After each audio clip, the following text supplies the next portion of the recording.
ಸೂಕ್ಷ್ಮಜೀವಿಗಳು ಮಿತ್ರ ಮತ್ತು ಶತ್ರು. ಈ ಪಾಠದ ಬಹು ಆಯ್ಕೆ ಪ್ರಶ್ನೆಗಳ ಎರಡನೇ ಭಾಗದ ಉತ್ತರಗಳ ಸಹಿತ ವಿವರಣೆಗೆ ಸ್ವಾಗತ.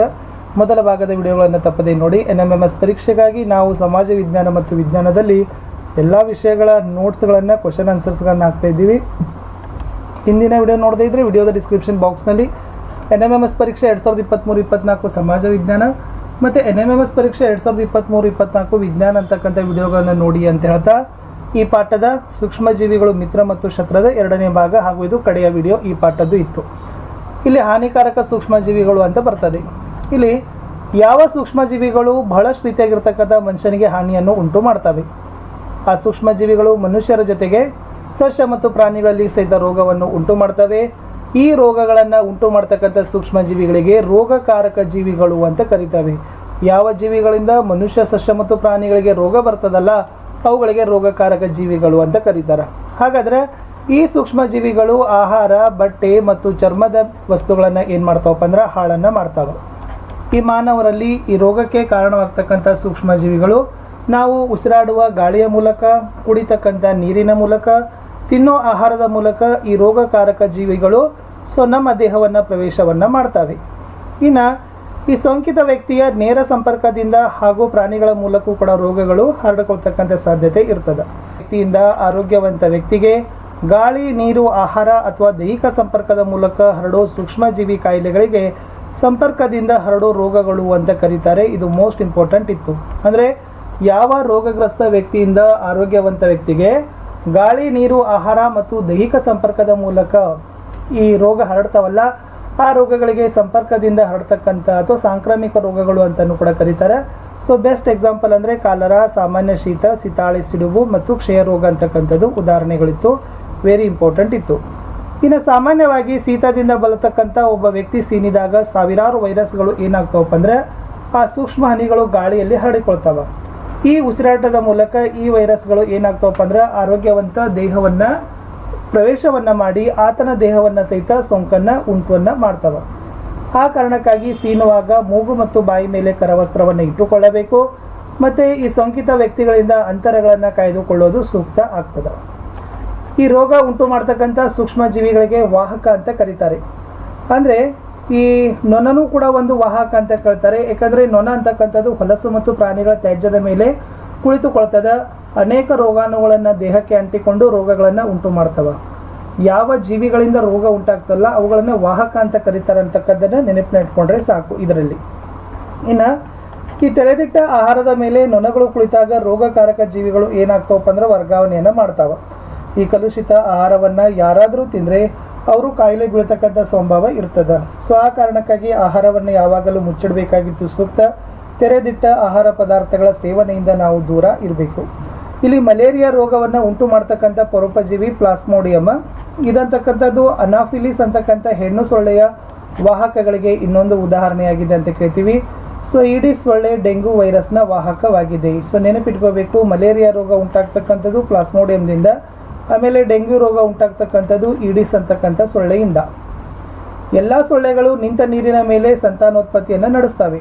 ಆದ್ದರಿಂದ ಕೂಲರ್ಗಳಲ್ಲಿ, ಟೈರ್ಗಳಲ್ಲಿ, ಹೂಕುಂಡಗಳಲ್ಲಿ ನಾವೇನು ಮಾಡಬೇಕಪ್ಪ ಅಂದರೆ ನೀರನ್ನು ನಿಲ್ಲದಂತೆ ನೋಡಿಕೊಳ್ತಕ್ಕಂಥ ಜಾಗೃತಿಯನ್ನು ವಹಿಸಬೇಕು.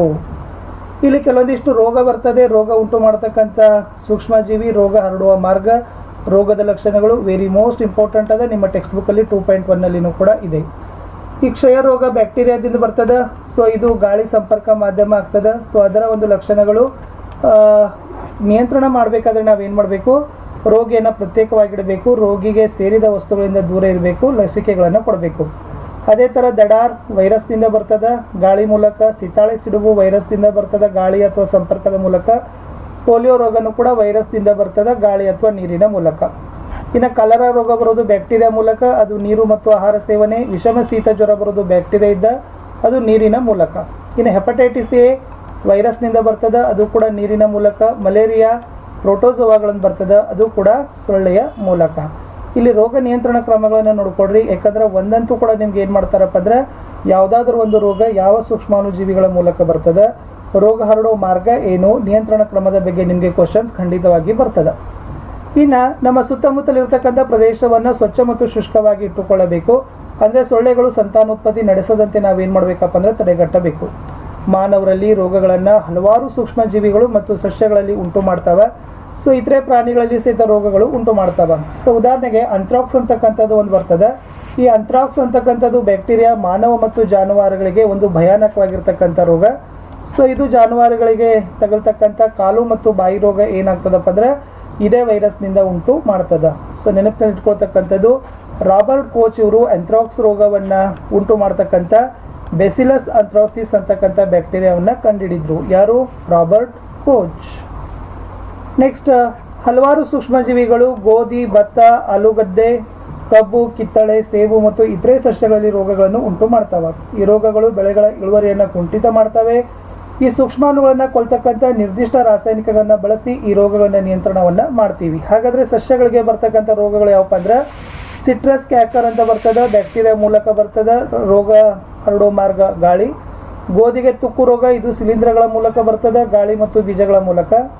ನೆಕ್ಸ್ಟ್, ಬೆಂಡೆ ಗಿಡದ ಹಳದಿ ನಾಳ ಮೊಸಾಯಿಕ್ ರೋಗ ಅಂತಾರೆ, ಅದು ವೈರಸ್ನಿಂದ ಬರ್ತದೆ, ಕೀಟ. ಇದು ಸೂಕ್ಷ್ಮ ಜೀವಿಗಳಿಂದ ಸಸ್ಯಗಳಿಗೆ ಬರ್ತಕ್ಕಂಥ ರೋಗಗಳು 3 ಇತ್ತು, ವೆರಿ ಇಂಪಾರ್ಟೆಂಟ್. ಇನ್ನು ಆಹಾರ ವಿಷಮಯವಾಗುವಿಕೆ ಅಂತ ಕರೀತಾರೆ. ಆಹಾರ ವಿಷಪೂರಿತವಾಗೋದು ಅಂತಲೂ ಕೂಡ ಕರೀತಾರೆ. ಈ ಕೆಲವು ಸೂಕ್ಷ್ಮಜೀವಿಗಳು ಹಾಳಾದ ಆಹಾರದ ಸೇವನೆಯಿಂದ ಆಹಾರ ವಿಷಮಯ ಆಗ್ತಕ್ಕಂಥ ಪರಿಸ್ಥಿತಿ ಉಂಟಾಗ್ತದೆ. ನಮ್ಮ ಆಹಾರದ ಮೇಲೆ ಬೆಳೀತಕ್ಕಂಥ ಸೂಕ್ಷ್ಮಜೀವಿಗಳು ಕೆಲವೊಮ್ಮೆ ವಿಷಕಾರಿ ಪದಾರ್ಥಗಳನ್ನು ಉತ್ಪಾದನೆ ಮಾಡ್ತಾವೆ. ಇವುಗಳು ಆಹಾರವನ್ನು ವಿಷಯುಕ್ತವಾಗಿ ಮಾಡೋದರ ಮೂಲಕ ಗಂಭೀರವಾದ ಕಾಯಿಲೆಗಳನ್ನು ಮತ್ತು ಸಾವು ಕೂಡ ಸಂಭವಿಸ್ತದೆ. ಆ ಕಾರಣಕ್ಕಾಗಿ ಆಹಾರವನ್ನು ಹಾಳಾಗದಂತೆ ತಪ್ಪಿಸಲಿಕ್ಕೆ ಆಹಾರವನ್ನು ಸಂರಕ್ಷಣೆ ಮಾಡತಕ್ಕಂಥ ಬಹಳ ವಿಧಾನಗಳಿದಾವೆ. ಸೊ ನೆನಪಿನಲ್ಲಿ ಇಟ್ಕೊಳ್ರಿ. ಸೊ ಫಸ್ಟ್, ಆಹಾರದ ಸಂರಕ್ಷಣೆ ಅಂತ ಹೇಳ್ತಾರೆ. ಸೂಕ್ಷ್ಮಜೀವಿಗಳು ಬಹಳಷ್ಟು ಆಹಾರವನ್ನು ಹಾಳು ಮಾಡ್ತಾವೆ. ಈ ಹಾಳಾದ ಆಹಾರವನ್ನು ಕೆಟ್ಟ ವಾಸನೆ ಹೊರಸೂಸ್ತದೆ ಮತ್ತು ಇದು ಕೆಟ್ಟ ರುಚಿ ಮತ್ತು ಬಣ್ಣವನ್ನು ಸಹಿತ ಏನು ಮಾಡ್ತದಪ್ಪ ಅಂತಂದ್ರೆ ಬೀರ್ತದೆ. ಸೊ ಮೊದಲಿಗೆ ರಾಸಾಯನಿಕ ವಿಧಾನ ನೋಡೋಣ. ಇಲ್ಲಿ ರಾಸಾಯನಿಕ ಅಂದರೆ ಉಪ್ಪು ಮತ್ತು ಖಾದ್ಯ ತೈಲಗಳು ಅಂತ ಕರೀತಾರೆ. ಈ ಉಪ್ಪು ಮತ್ತು ಖಾದ್ಯ ತೈಲಗಳು ಏನಾಗ್ತಾವಪ್ಪ ಅಂದ್ರೆ ಸೂಕ್ಷ್ಮ ಜೀವಿಗಳ ಬೆಳವಣಿಗೆಯನ್ನು ತಡೆಗಟ್ತಾವ. ಸೊ ಆ ಕಾರಣಕ್ಕಾಗಿ ಉಪ್ಪು ಮತ್ತು ಖಾದ್ಯ ತೈಲಗಳನ್ನು ಸಂರಕ್ಷಕಗಳು ಅಂತ ಕರೀತಾರೆ. ಈ ಸೂಕ್ಷ್ಮ ಜೀವಿಗಳ ದಾಳಿಗಳನ್ನು ತಡೆಗಟ್ಟುವ ಸಲುವಾಗಿ ಉಪ್ಪು ಮತ್ತು ಆಮ್ಲ ಸಂರಕ್ಷಕಗಳನ್ನು ಉಪ್ಪಿನಕಾಯಿಗೆ ಬಳಸ್ತಾರೆ. ಅದರಲ್ಲಿ ವಿಶೇಷವಾಗಿ ಸೋಡಿಯಂ ಬೆಂಜೈಟ್ ಮತ್ತು ಸೋಡಿಯಂ ಮೆಟಾಬೈಸೇಟ್ ಅಂತಾರೆ. ಇವು ಬಹಳಷ್ಟು ಪ್ರಮುಖವಾಗಿರ್ತಕ್ಕಂಥ ಸಂರಕ್ಷಕಗಳು. ಸೊ ಜಾಮ್ ಮತ್ತು ಹಣ್ಣಿನ ರಸಗಳ ಹಾಳಾಗುವಿಕೆಯನ್ನು ತಡೆಗಟ್ಟಲಿಕ್ಕೆ ಸಹಿತ ಸೋಡಿಯಂ ಬೆಂಜೈಟ್ ಮತ್ತು ಸೋಡಿಯಂ ಮೆಟಾಬೈಸೇಟ್ಗಳನ್ನು ಏನು ಮಾಡ್ತಾರಪ್ಪ ಅಂದ್ರೆ ಬಳಸ್ತಾರೆ. ವೆರಿ ಮೋಸ್ಟ್ ಇಂಪಾರ್ಟೆಂಟ್ ಇದೆ, ಇಲ್ಲಿಂದ ಕ್ವಶನ್ಸ್ಗಳು ತುಂಬಾ ಬರ್ತಾವೆ. ಇನ್ನು ಅಡುಗೆ ಉಪ್ಪಿನಿಂದ ಸಂರಕ್ಷಣೆ ಮಾಡ್ತಕ್ಕಂಥದ್ದು ಮಾಂಸ ಮತ್ತು ಮೀನು. ಸೊ ಮಾಂಸ ಮತ್ತು ಮೀನನ್ನು ಅಡುಗೆ ಉಪ್ಪನ್ನು ಬಳಸಿ ಸಂರಕ್ಷಣೆಯನ್ನು ಮಾಡ್ತಾರೆ. ಸೊ ಅಷ್ಟೇ ಅಲ್ಲದೆ ಕೆಲವೊಂದಿಷ್ಟು ನೆಲ್ಲಿಕಾಯಿ, ಮಾವಿನಕಾಯಿ, ಹುಣಸೆಯನ್ನು ಸಹಿತ ಉಪ್ಪು ಹಚ್ಚೋದರ ಮೂಲಕ ಸಂರಕ್ಷಣೆಯನ್ನು ಮಾಡ್ತಾರೆ. ಇನ್ನು ಸಕ್ಕರೆಯನ್ನು ಬಳಸಿ ಸಂರಕ್ಷಣೆ ಮಾಡ್ತಕ್ಕಂಥದ್ದು ಜಾಮ್, ಜೆಲ್ಲಿ ಮತ್ತು ಹಣ್ಣಿನ ರಸಗಳು. ಸೊ ಜಾಮ್, ಜೆಲ್ಲಿ ಮತ್ತು ಹಣ್ಣಿನ ರಸಗಳನ್ನು ದೀರ್ಘಕಾಲಿಕವಾಗಿ ಸಂರಕ್ಷಣೆಯನ್ನು ಮಾಡಲಿಕ್ಕೆ ಸಕ್ಕರೆಯನ್ನು ಬಳಸ್ತಾರೆ. ಇನ್ನು ಎಣ್ಣೆ ಮತ್ತು ವಿನೆಗರ್ಗಳನ್ನು ಬಳಕೆಯನ್ನು ಮಾಡೋ ಸಲುವಾಗಿ ತರಕಾರಿಗಳು, ಹಣ್ಣು, ಮೀನು ಮತ್ತು ಮಾಂಸ. ಸೊ ತರಕಾರಿ, ಹಣ್ಣು, ಮೀನು ಮತ್ತು ಮಾಂಸಗಳನ್ನು ಎಣ್ಣೆ ಮತ್ತು ವಿನೆಗರ್ಗಳನ್ನು ಬಳಸಿ ಸಂರಕ್ಷಣೆಯನ್ನು ಮಾಡ್ತಾರೆ. ಇನ್ನು ಶಾಖ ಮತ್ತು ತಂಪು ವಿಧಾನದಲ್ಲಿ ಹಾಲನ್ನು ಬಳಸ್ತಾರೆ. ಹಾಲು ಬಹಳಷ್ಟು ದೀರ್ಘಕಾಲವಾಗಿ ಸಂರಕ್ಷಣೆ ಮಾಡೋ ಸಲುವಾಗಿ ಅದನ್ನು ಏನು ಮಾಡ್ತಾರಪ್ಪ ಅಂದ್ರೆ ಶಾಖ ಮತ್ತು ತಂಪು ವಿಧಾನದಲ್ಲಿ ಸಂರಕ್ಷಣೆಯನ್ನು ಮಾಡ್ತಾರೆ. ಇಲ್ಲಿ ಪಾಶ್ಚರೀಕರಣ ಅಂತ ಒಂದು ಬರ್ತದೆ, ನೆನಪಿನಲ್ಲಿ ಇಟ್ಕೊಳ್ರಿ. ಪಾಶ್ಚರೀಕರಣ ಅಂದರೆ ಏನಪ್ಪ ಅಂದ್ರೆ ಹಾಲು ಹಾನಿಕಾರಕ ಸೂಕ್ಷ್ಮಜೀವಿಗಳಿಂದ ಮುಕ್ತವಾಗಿರಿಸಿ ಕುದಿಸದೆ ಅದನ್ನು ಸೇವಿಸ್ತಾರೆ. ಅಂದರೆ ಸುಮಾರು 70 ಡಿಗ್ರಿ ಸೆಲ್ಸಿಯಸ್ ತಾಪದಲ್ಲಿ 15ರಿಂದ 30 ನಿಮಿಷಗಳ ಕಾಲ ಕಾಸ್ತಾರೆ. ನಂತರ ಅದನ್ನು ತಕ್ಷಣ ತಂಪು ಮಾಡ್ತಾರೆ. ಈ ರೀತಿ ಮಾಡೋದ್ರಿಂದ ಸೂಕ್ಷ್ಮ ಜೀವಿಗಳ ಬೆಳವಣಿಗೆಯನ್ನು ತಡೆಗಟ್ತಾರೆ. ಸೊ ಇದೇ ವಿಧಾನಕ್ಕೆ ಏನಂತ ಕರೀತಾರೆ? ಪಾಶ್ಚರೀಕರಣ ಅಂತ ಕರೀತಾರೆ. ಈ ಪಾಶ್ಚರೀಕರಣ ಕಂಡುಹಿಡಿದ ವಿಜ್ಞಾನಿ Louis Pasteur. So Louis Pasteur ಅವರೇ ಪಾಶ್ಚರೀಕರಣವನ್ನು ಕಂಡುಹಿಡಿದ್ರು. 70 ಡಿಗ್ರಿ ಸೆಲ್ಸಿಯಸ್ ತಾಪದಲ್ಲಿ 15ರಿಂದ 30 ನಿಮಿಷಗಳ ಕಾಲ ಕಾಸಿ ಆಮೇಲೆ ತಂಪನ್ನು ಮಾಡೋದು. ಇನ್ನು ಸಂಗ್ರಹಣೆ ಮತ್ತು ಪೊಟ್ಟಣ ಕಟ್ಟುವಿಕೆ ಅಂತ ಕರೀತಾರೆ. ಈ ಸೂಕ್ಷ್ಮ ಜೀವಿಗಳ ದಾಳಿಯನ್ನು ತಪ್ಪಿಸೋ ಸಲುವಾಗಿ ಒಣ ಹಣ್ಣು ಮತ್ತು ತರಕಾರಿಗಳನ್ನು ಗಾಳಿ ಆಡದಂತೆ ಏನು ಮಾಡ್ತಾರಪ್ಪ ಅಂದ್ರೆ ಪೊಟ್ಟಣಗಳನ್ನು ಕಟ್ತಾರೆ. ಒಣ ಹಣ್ಣು ಮತ್ತು ತರಕಾರಿ. ಇನ್ನು ನೈಟ್ರೋಜನ್ ಸ್ಥಿರೀಕರಣ ನಿಮಗೆ ಗೊತ್ತಿದೆ. ರೈಸೋಬಿಯಂ ಅಂತಕ್ಕಂಥ ಬ್ಯಾಕ್ಟೀರಿಯಾ ಲೆಗೂಮ್ ಜಾತಿಗೆ ಸೇರಿದ ಸಸ್ಯಗಳಲ್ಲಿರ್ತದೆ. ಇದು ನೈಟ್ರೋಜನ್ ಸ್ಥಿರೀಕರಣದಲ್ಲಿ ಪಾಲ್ಗೊಳ್ಳುತ್ತದೆ. ವೆರಿ ಇಂಪಾರ್ಟೆಂಟ್ ಇದೆ, ಇಲ್ಲಿಂದ ಕ್ವಶನ್ಸ್ ಬಹಳ ಸರಿ ಬಂದಿದ್ದಾವೆ. ಇನ್ನು ರೈಸೋಬಿಯಂ ಬೀನ್ಸ್ ಮತ್ತು ಬಟಾಣಿಗಳಂತ ಲೆಗೂಮ್ ಜಾತಿಗೆ ಸೇರಿದ ಒಂದು ಸಸ್ಯ. ಇದು ಸಹಜೀವನದ ಸಂಬಂಧವನ್ನು ಹೊಂದಿದೆ. ಸೊ ಇದು ಬೇರಿನ ಗಂಟೆಗಳಲ್ಲಿ ವಾಸವನ್ನು ಮಾಡ್ತದೆ ರೈಸೋಬಿಯಂ. ಕೆಲವೊಮ್ಮೆ ಮಿಂಚುವಿಕೆ ಕ್ರಿಯೆ ಮೂಲಕ ನೈಟ್ರೋಜನ್ ಸ್ಥಿರೀಕರಣ ಉಂಟಾಗ್ತದೆ. ವಾತಾವರಣದಲ್ಲಿ ನೈಟ್ರೋಜನ್ನ ಪ್ರಮಾಣ ಸ್ಥಿರವಾಗಿರ್ತದೆ ಅನ್ನೋದನ್ನು ನಿಮಗೆ ಗೊತ್ತಿದೆ. ಇನ್ನು ಲಾಸ್ಟ್ ನೈಟ್ರೋಜನ್ ಚಕ್ರ ಬರ್ತದೆ. ನಮ್ಮ ವಾತಾವರಣದಲ್ಲಿ ನೈಟ್ರೋಜನ್ ಪ್ರಮಾಣ 78%. ಈ ನೈಟ್ರೋಜನ್ ಎಲ್ಲ ಜೀವಿಗಳಿಗೂ ಬೇಕು. ಅದು ಪ್ರೋಟೀನ್, ಪತ್ರಹರಿತು, ನ್ಯೂಕ್ಲಿಕ್ ಮತ್ತು ವಿಟಮಿನ್ಗಳಿಂದ ಒಂದು ಮುಖ್ಯವಾದ ಭಾಗನೇ ನೈಟ್ರೋಜನ್. ಸೊ ಇದು ಸಸ್ಯ ಮತ್ತು ಪ್ರಾಣಿಗಳು ನೇರವಾಗಿ ಇದನ್ನು ವಾತಾವರಣದಿಂದ ತೆಗೆದುಕೊಳ್ಳೋದಿಲ್ಲ. ಇನ್ನು ಈ ಮಣ್ಣಿನಲ್ಲಿರ್ತಕ್ಕಂಥ ಕೆಲವು ನಿರ್ದಿಷ್ಟ ಬ್ಯಾಕ್ಟೀರಿಯಾ ಮತ್ತು ನೀಲಿ ಹಸಿರು ಶೈವಲಗಳು ವಾತಾವರಣದಲ್ಲಿನ ನೈಟ್ರೋಜನ್ನ ಸ್ಥಿರೀಕರಣವನ್ನು ಮಾಡ್ತವೆ. ಆಮೇಲೆ ನೈಟ್ರೋಜನ್ ಸಂಯುಕ್ತವಾಗಿ ಪರಿವರ್ತನೆಯನ್ನು ಮಾಡ್ತವೆ. ಸೊ ಒಮ್ಮೆ ನೈಟ್ರೋಜನ್ ಈ ರೀತಿ ಉಪಯುಕ್ತ ಸಂಯುಕ್ತಗಳಾಗಿ ಬದಲಾದ ನಂತರ ಈ ನೈಟ್ರೋಜನ್ ಸಸ್ಯಗಳಿಗೆ ಅವುಗಳ ಬೇರಿನ ವ್ಯವಸ್ಥೆ ಮೂಲಕ ಬಳಕೆಗೆ ಬರ್ತದೆ. ನಂತರ ನೈಟ್ರೋಜನ್ ಸಸ್ಯ ಪ್ರೋಟೀನ್ಗಳು ಹಾಗೂ ಇತರೆ ಸಂಯುಕ್ತಗಳ ಸಂಶ್ಲೇಷಣೆಯಲ್ಲಿ ಬಳಕೆಯಾಗ್ತದೆ. ಪ್ರೋಟೀನ್ ಮತ್ತು ಇತರೆ ನೈಟ್ರೋಜನ್ ಸಂಯುಕ್ತಗಳನ್ನು ಪಡೀಲಿಕ್ಕೆ ಪ್ರಾಣಿಗಳು ಮತ್ತು ಸಸ್ಯಗಳು ಇವುಗಳನ್ನು ಸೇವನೆಯನ್ನು ಮಾಡ್ತವೆ. ಸೊ ಇದನ್ನು ಸ್ವಲ್ಪ ನೆನಪಿನಲ್ಲಿ ಇಟ್ಕೊಳ್ಬೇಕು. ಬಾಣದ ಚಿಹ್ನೆ ನೆನಪಿನ ಇಟ್ಕೊಳ್ರಿ.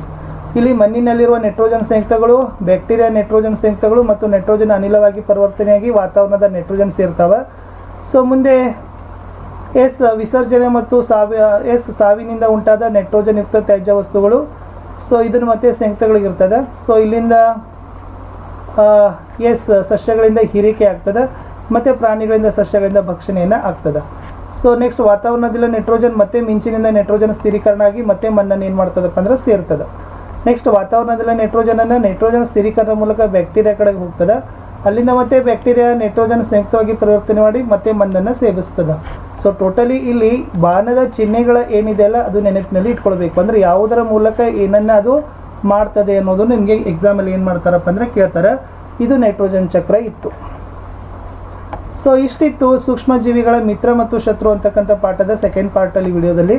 ಸೊ ತುಂಬಾ ಡೀಟೇಲ್ ಆಗಿ ಹೇಳಿದ್ದೀನಿ. ಇಷ್ಟು ನೋಡಿಕೊಂಡ್ರೆ ಸಾಕು. ಖಂಡಿತವಾಗಿ NMMS ಪರೀಕ್ಷೆ ಮತ್ತು ಕಾಂಪಿಟೇಟಿವ್ ಎಕ್ಸಾಮ್ಗೆ ತುಂಬಾ ಯೂಸ್ ಆಗ್ತದೆ. ವಿಡಿಯೋನ ಲೈಕ್, ಶೇರ್ ಹಾಗೂ ಸಬ್ಸ್ಕ್ರೈಬ್ ಮಾಡಲಿಕ್ಕೆ ಮರೆಯದಿರಿ. ಮತ್ತೆ ಮುಂದಿನ ವಿಡಿಯೋಗಳನ್ನು ಲೈನ್ ಅಪ್ ಮಾಡ್ತೀವಿ. ಬಹಳ ನೋಡಬೇಕು, ಲೈಕ್ ಮಾಡಬೇಕು, ಶೇರ್ ಮಾಡಬೇಕು. ಬಾಯ್.